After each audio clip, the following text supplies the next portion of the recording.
오늘 주님 앞에 나온 여러분들 주님께서 축복해 주시기 기원합니다. 오늘 어버이 주일인데 부모 공경이라는 제목으로 말씀 전해드리겠습니다. 하나님께서 하나님의 백성들에게 10개의 계명을 주셨습니다. 그러니까 이 10개의 계명, 우리가 10계명이라고 부르는 이 10개의 계명은 하나님의 백성들은 반드시 지키며 살아야 될 하나님의 명령입니다. 이 10개의 계명을 1, 2, 3, 4, 5, 6, 7, 8, 9, 10 순서대로 보면 1, 2, 3, 4, 4번까지의 계명은 하나님의 백성이 하나님을 향해서 어떻게 해야 되는지, 그러니까 하나님을 향한 명령입니다. 그래서 그 내용이 우리가 잘 알고 있죠.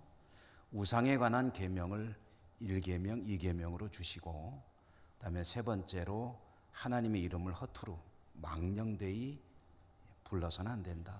또 네 번째로는 안식일을 잘 지켜야 된다.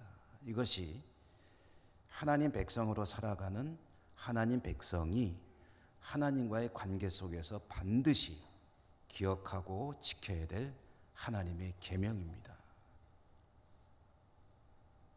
그 뒤에 5, 6, 7, 8, 9, 10 6개의 계명, 이 6개의 계명은 하나님을 향한 것이 아니라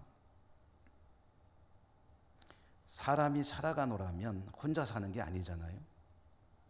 사람은 사회적 동물이라고 그러고, 그래서 다른 사람들과 더불어 살아가는데 더불어 살아가면서 반드시 지켜야 될 사람과 사람 사이의 계명, 인간에 대한 계명, 이것이 5, 6, 7, 8, 9, 10 6가지 계명입니다. 그런데 그렇게 인간과의 사람들 사이에서 지켜야 될 6가지 계명 중에 제일 먼저 나오는 5번째, 그러니까 전체로 보면 5번째지만 사람과 사람 사이에서의 관계로 보면 첫 번째로 하나님께서 주신 명령이 뭐냐 하면 오늘 우리가 읽은 이 말씀입니다. 내 부모를 공경하라. 어버이 주일은 매년 돌아오기 때문에 어버이 주일이 되면 효에 관한 주제로 말씀을 전해드리고, 또 이 말씀은 직접 설교한 적도 있고 또 인용해서 말씀을 드리는 적도 있기 때문에 이 말씀은 우리가 듣고 또 듣고 하는, 반복적으로 듣는 그런 말씀이죠. 그래서 내 부모를 공경하라, 내 부모님을 공경하는 일 할 때 이 공경이라는 게 도대체 뭐냐, 어떻게 하는 게 공경하는 거냐 하는 의미는 여러 차례 새겨보았습니다. 그러나 오늘 어버이 주일이니까 또 한 번 의미를 생각해 보면 이 공경이라고 우리말로는 번역되어 있는 이 말의 원래 뜻을 찾아보니까 무겁게 여긴다는 뜻이다. 내 부모를 무겁게 여기라. 그리고 거기에 더해서 이런 의미도 있는데요, 영광을 돌린다, 영예롭게 한다. 그래서 부모님을 무겁게 여기고 부모님을 하여금 영예롭게 하는 그런 자녀가 되어라. 이것이 하나님의 명령입니다. 무겁게 한다라고 생각한다면 여러분, 그 무겁다의 반대는 뭡니까? 가볍다, 경홀히 여긴다, 소홀히 대한다, 그런 뜻이 되겠죠. 그리고 영예롭게 하는 것의 반대는 수치스럽게 하는 게 되겠죠. 자녀로서 반드시 기억해야 될 일은 부모님을 존중하고 무거이 여기고 부모님이 영예로워지실 그런 자녀로 살아가야 된다. 이것이 자녀의 도리이다. 뒤집어 얘기해서 부모를 소홀히 대하고 부모를 수치스럽게 하는 자녀가 되어서는 안 된다. 효에 대한 설교를 1년에 꼭 한 번만 하는 건 아니지만 어버이 주일에는 꼭 하잖아요. 저는 이렇게 말씀을 준비할 때마다 마음에 좀 찔림이 있습니다. 왜냐하면 저는 참 그 효를 잘 못한다는 생각을, 자책감을 가지게 되기 때문입니다. 저희 부모님도 이제 건강하게 두 분 잘 지내시고, 또 장모님은 또 건강이 좀 안 좋으셔서 입원해 계시고 있는데, 부모님에게 또 장모님에게 좋은 아들이요 사위가 되지 못하고 있다 하는 그런 생각을 이때쯤에는 안 할 수가 없습니다. 바쁘다는 핑계로 자주 찾아뵙지도 못하고, 또 할 수 있는데 안 하는 것도 참 너무 많다 하는 생각입니다. 전화라도 좀 자주 드리면 제일 좋을 텐데 전화도 자주 안 드려요. 왜냐하면 그게 우리 집안 유전자거든요. 전화 안 하는 DNA.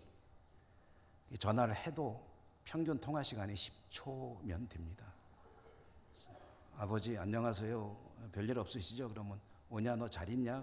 근데 아버지 하면 뚜뚜뚜. 아버지도 그러시고 저도 그렇고, 근데 또 제 아들도 그래서 그런지 1년에 전화를 몇 번 하나, 무슨 용건이 있어야 전화를 하고, 어머니와 통화하면 그보다 조금 더 길게 하는데 뭐 큰 차이는 없습니다. 그게 이제 어제도 말씀을 준비하면서 전화라도 자주 드려야 되는데 하고 전화 한번 또 드렸죠. 어머니 별일 없으시죠? 그래. 아버지는요? 잘 계신다. 그래, 안녕히 계세요.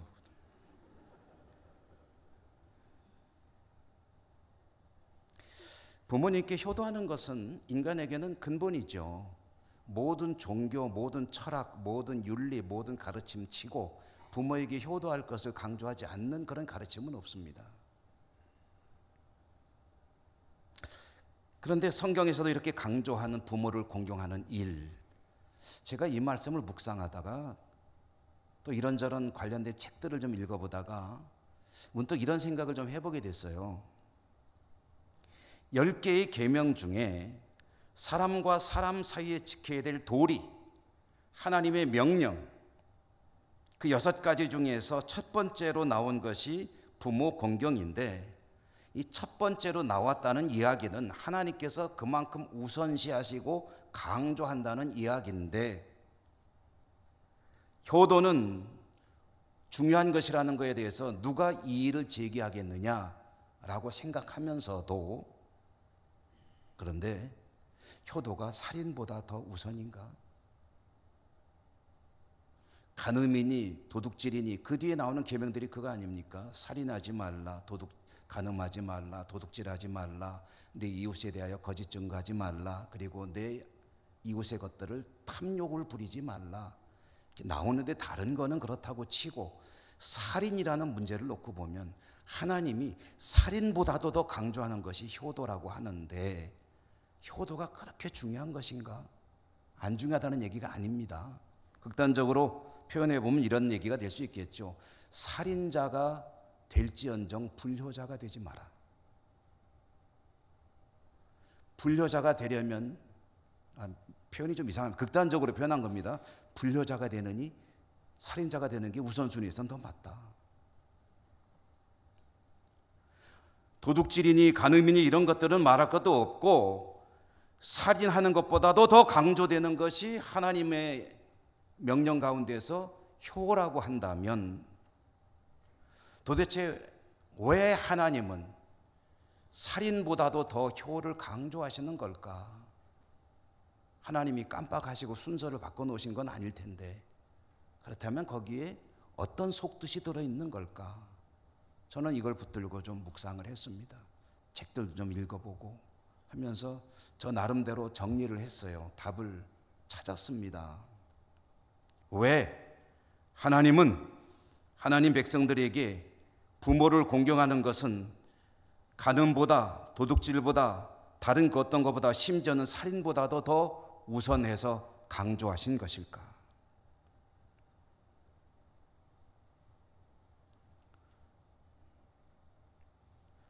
부모를 공경할 줄 알아야 사람다운 사람이 된다. 부모를 공경할 줄 알아야 부모 앞에서는 물론, 다른 사람들 앞에서는 물론, 하나님 앞에서도 바르게 살아갈 수 있다. 여러분, 부모를 공경한다고 효도를 행한다는 것이 어떤 의미인가를 생각해 보면은요, 그건 이런 얘기입니다. 부모의 은혜를 안다는 거죠. 내가 부모로부터 어떤 은혜를 입었고 내가 부모 앞에서 어떤 존재인가를 아는 거죠. 그렇기 때문에 내가 부모에게 어떻게 해야 된다는 것도 아는 것인데 아는 것에 그치지 않고 그것을 실천한다는 얘기입니다.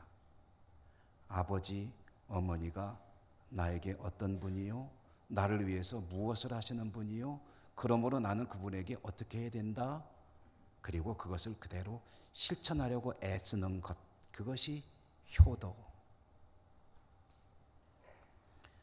이렇게 부모 앞에서 부모의 은혜와 그 사랑과 공과 그 모든 것을 아는 이들이 하나님 앞에서도 하나님의 은혜가 무엇이고 내가 하나님 앞에서 어떤 존재이고 그러므로 내가 하나님께 무엇을 해야 되고 아는 것에 그치지 않고 그것을 실천할 수 있는 사람이 될 수 있겠죠. 요한일서 말씀에 의하면 눈에 보이지 않는 하나님을 사랑할 수 있으려면 눈에 보이는 사람을 사랑할 수 있어야 된다라고 가르쳐 주시거든요. 눈에 보이는 부모님도 섬기지 못한다면 눈에 보이지 않는 하나님을 어떻게 섬길 수 있겠느냐. 뒤집어 이야기하면 눈에 보이는 부모님에게 효성스러운 자녀인 것은 곧 하나님 앞에 믿음으로 살아가는 사람으로 갈 수 있는 기본 조건이 되는 것이다.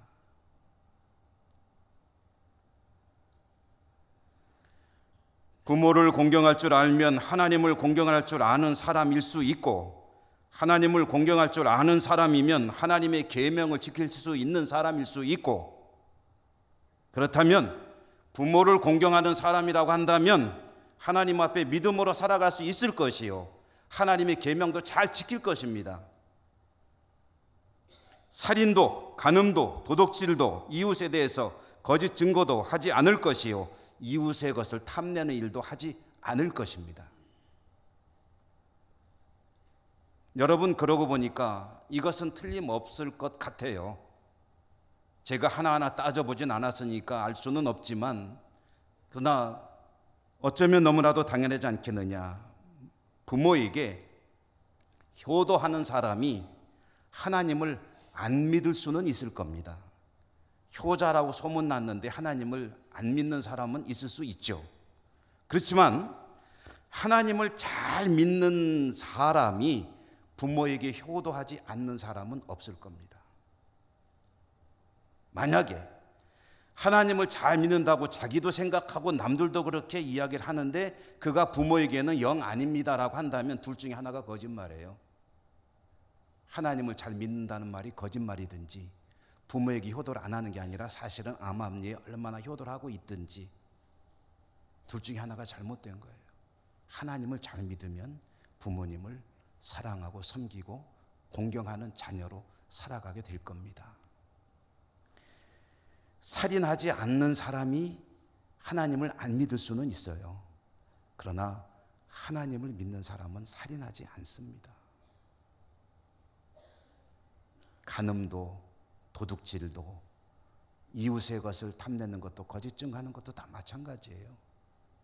그런 짓을 안 하는 사람이 하나님을 안 믿을 수는 있지만 하나님을 믿는다면 간음도 하지 않을 것이요 도둑질도 하지 않을 것이요 하나님이 금하는 것들은 하지 않을 것이다. 그러니까 하나님 앞에서도 바르게 살아가는 그 첫 출발점의 인간 속에서의 모습이 부모 공경으로 나타나는 것이다. 이것이 오늘 하나님 주시는 말씀의 속뜻이라는 말씀입니다. 그러니 하나님께서 강조하지 않을 수가 없죠. 부모 공경이 모든 것의 시작인데 여러분, 이 말씀을 곰곰이 들여다보다 보면 우리가 결코 또 무심코 넘겨서는 안 되는 아주 중요한 하나님의 약속이 들어 있습니다. 내 부모를 공경하라, 그리하면 어떻게 하신다고 하십니까? 내게 준 땅에서 내 생명이 길 것이다. 오늘 이 말씀에 보면은요, 내라는 말이 4번 나옵니다. 내라서 4번 나오나? 네, 죄송합니다. 내가 4번 나와요. 내가 어떻게 4번 나오나요? 보실까요? 맨 처음에 뭐죠? 내 부모를 공경하라. 내 부모. 그러면 누구의 하나님? 내 하나님. 내 하나님 여호와가 누구에게? 내게 준 땅에서. 그 다음에 무엇이? 내 생명이. 내 부모를 공경하라. 내 하나님 여호와가 내게 준 땅에서 내 생명이 길리라. 생명이 길다는 것은요, 모든 축복의 대표입니다. 고대 사회에서는 장수의 축복이 모든 축복의 아주 으뜸이에요. 그러니까 하나님께서 축복하신다는 그런 말씀이에요. 여러분, 부모에게 공경할 때 누가 하나님께 제일 수지 맞느냐? 누가 제일 복 받느냐? 내 부모 공경하면 내 하나님 여호와가 내게 준 삶의 환경 속에서 내 생명뿐 아니라 내 삶이 풍성하도록 축복하리라. 그런 말씀이에요. 그러면 효도하면 부모님은 즐겁고 행복해요. 근데 복은 누가 받냐면은 효도하는 자녀에게 주시겠다는 하나님의 약속입니다.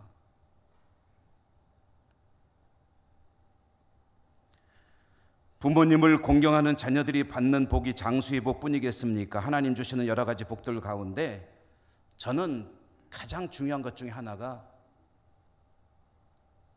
자녀 교육의 복이라고 생각해요. 우리가 잘 알고 있잖아요. 대대로 효자 연녀들이 나오는 집안에서 그런 후손들이 나온다. 왜 그렇습니까? 보고 배우니까.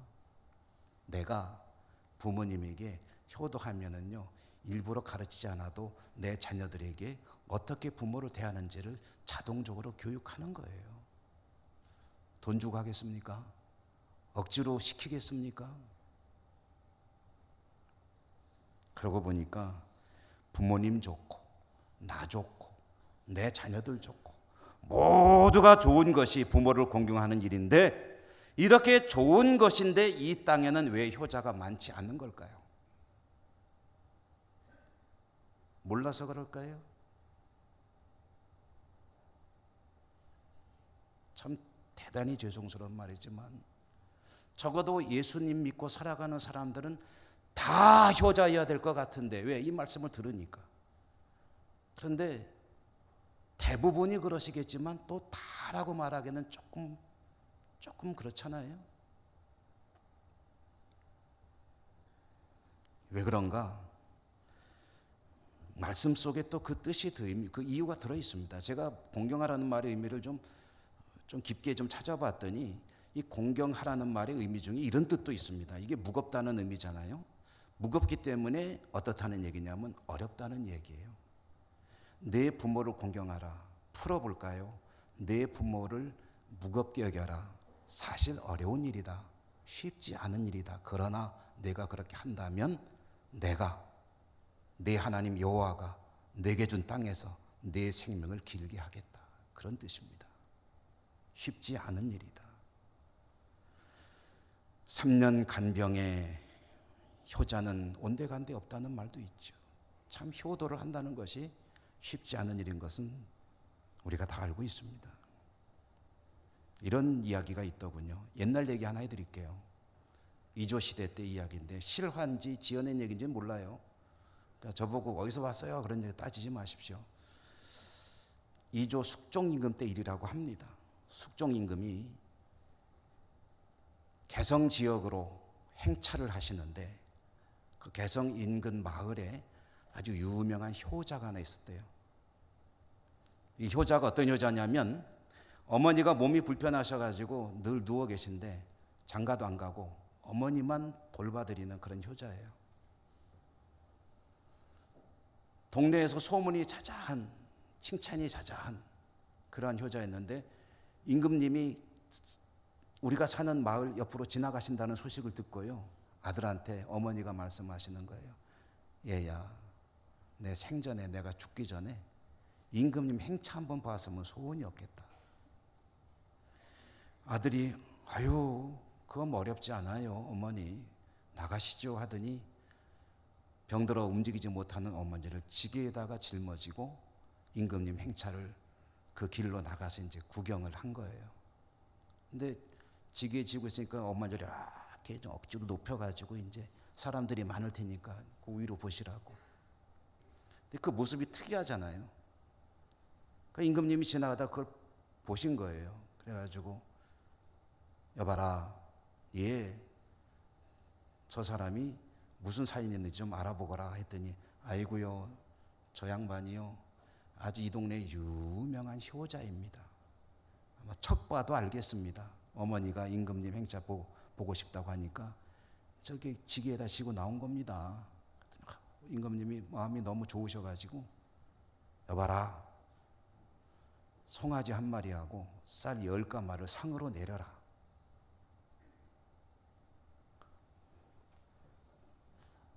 송아지 한 마리를 우습게 보시는 것 같은데요. 옛날에는 어마어마한 상입니다. 요즘은 조금 소가 많이 흔해졌지만 송아지 한 마리하고 쌀 10가마면 어마어마한 재산이에요. 그래가지고 이 효자가 상을 받았는데 이웃 마을에 또 유명한 불효자가 하나 있었대요. 뭔가 불안하죠. 이 불효자가 그 소식을 듣고 너무 샘이 나가지고 화가 나가지고 죽겠는 거예요. 그런데 또 소식이 들려오길 임금님이 또 지나가신대. 아이고 이번에는 내가 꼭 그걸 한번 받아야 되겠다. 그래서 이제 평상시에는 팽개쳐 놔뒀던 어머니를 어머니 왜 지기에 올라타요. 이제 어머니를 딱 메고 임금님 지나간다는 길로 나갔어요. 나가지 제일 잘 보이는 데서 탁 서가지고 있으니까 임금님이 봤죠. 임금님이 보시고서 이 보시기에 저건 또 뭔가, 저 친구는 뭔가 하고 이제 물어보죠. 그러니까 아이고 주변에 사람들이 많은데 임금님 말씀도 마십시오. 놈자 한 번만 쓸게요. 저놈 아주 고약한 놈입니다. 하고서 막 벌을 내리십시오. 아주 곤장을 치든지 해가지고 혼을 내주십시오. 그랬는데 임금님이 뜻밖에도 여봐라, 저 사람에게 송아지 한 마리와 쌀 10가마를 내려라. 아니 임금님, 저 못된 사람이라니까요. 아니다. 효도는 흉내 내기만 하는 것도 힘든 일이다. 흉내 내기만 하는 것도 힘든 일이다.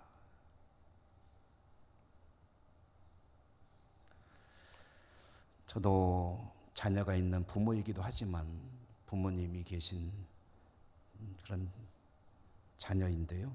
이 자녀들이 참 착각하는 게 하나 있어요. 우리 성도님들 가운데 부모님이 돌아가신 어른들이 많으시니까 조금 실감이 안 되실지 모르겠지만 아직 부모님의 생존에 계신 또 우리 성도님들도 많이 계시잖아요.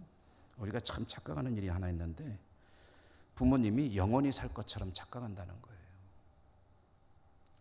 내 아버지 내 어머니는 오래오래 아주 오래오래 별 문제 없이 잘 사실 것으로 착각한다는 거예요. 그래서 그런지 부모님을 존중하는 마음이 좀 존중하기보다는 함부로 대할 때가 참 많죠. 제가 오늘 이 말씀을 준비하다가 문득 영상을 하나 봤어요. 뭐 잘 아는 얘기긴 한데 수년 전에 작고하신 고 황수관 박사가 TV에 나와가지고 이제 아버지에 대해서 어머니에 대해서 얘기를 하던가 아주 짤막한 그런 걸 보다가 참 얘기가 가슴이 찡해요. 저는 참 눈물을 좀 많이 흘렸습니다. 황수관 박사가 들려준 얘기는 이런 얘기였죠. 83세 된 아버지하고 53세 된 아들하고 둘이 마루에 앉아가지고 있는데 까치 한 마리가 날라오더라. 창가로 날라와 앉더라. 아버지가 아들에게 묻습니다. 83세쯤 되시니까 눈도 좀 어둡고, 그리고 사실 좀 정신도 그렇게 맑지는 못하세요. 얘야, 저게 뭐냐? 아들이 대답하죠. 아버지, 까치네. 까치 왔네요. 근데 아버지가 그걸 금방 잊어버리셨어요. 또 눈앞에 보고 왔다 갔다 하니까 또 물었어요. 얘야, 저게 뭐냐? 까치라고 했잖아요. 근데 글쎄 아버지가 좀 있다가 또 물었어요. 세 번째, 야, 저게 뭐냐? 아, 참, 두 번이나 얘기해 줬는데 그새에 벌써 잊어버리셨어요. 까치라고 했잖아요. 까치라고. 아버지가 충격을 받았어요.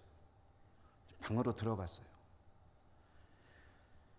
뭐가 부시럭부시럭 하더니 아버지가 공책을 한 권 들고 나왔어요.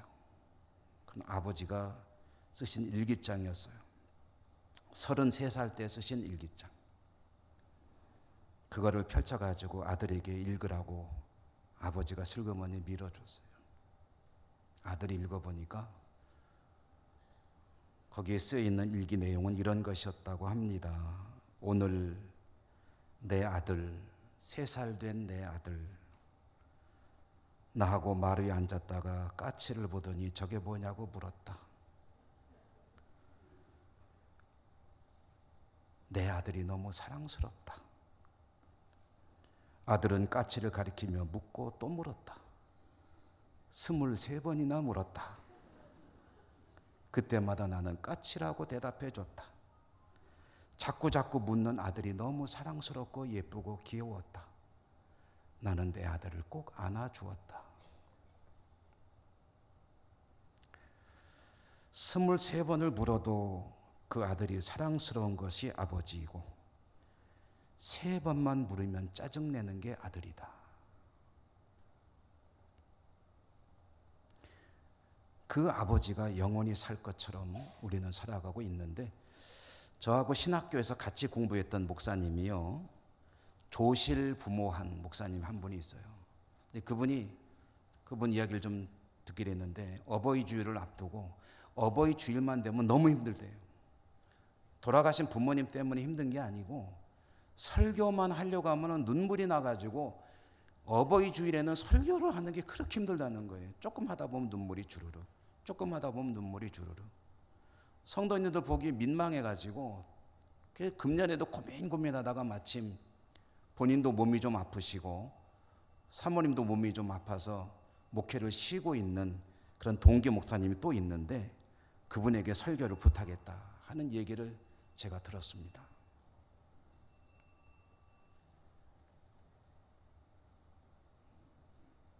여러분, 우리 인생은 결코 길지 않습니다.